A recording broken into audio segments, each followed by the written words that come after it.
നമ്മുടെ ദൈവത്തിൻ്റെ നഗരത്തിൽ, അവൻ്റെ വിശുദ്ധ പർവ്വതത്തിൽ യഹോവ വലിയവനും അത്യന്തം സ്തുത്യനുമാകുന്നു.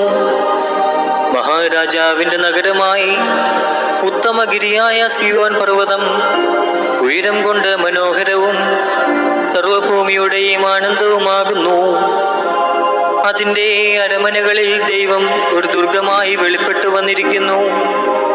ഇതാ, രാജാക്കന്മാർ കൂട്ടം കൂടി, അവർ ഒന്നിച്ച് കടന്നുപോയി. അവർ ഇത് കണ്ട് അമ്പരന്നു, അവർ പരിഭ്രമിച്ച് ഓടിപ്പോയി.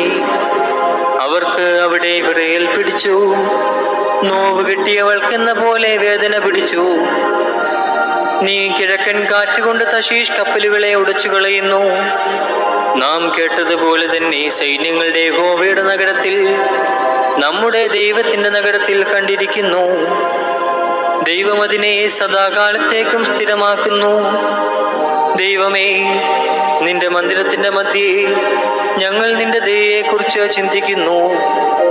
ദൈവമേ, നിന്റെ നാമം പോലെ തന്നെ നിന്റെ സ്തുതിയും ഭൂമിയുടെ അറ്റങ്ങളോളം എത്തുന്നു. നിന്റെ വലങ്കയിൽ നീതി നിറഞ്ഞിരിക്കുന്നു. നിന്റെ ന്യായവിധികൾ നിമിത്തം സിയോൻ പർവ്വതം സന്തോഷിക്കുകയും യഹൂദാപുത്രിമാർ ആനന്ദിക്കുകയും ചെയ്യുന്നു. സിയോനെ ചുറ്റി നടന്ന് പ്രദക്ഷിണം ചെയ്യുവിൻ, അതിൻ്റെ ഗോപുരങ്ങളെ എണ്ണുവിൻ. വരുവാനുള്ള തലമുറയോട് അറിയിക്കേണ്ടതിന് അതിൻ്റെ കൊത്തളങ്ങളെ സൂക്ഷിച്ച് അരമനകളെ നടന്ന് നോക്കുവിൻ. ഈ ദൈവം എന്നുവന്നേക്കും നമ്മുടെ ദൈവമാകുന്നു. അവൻ നമ്മെ ജീവപര്യന്തം വഴി നടത്തും.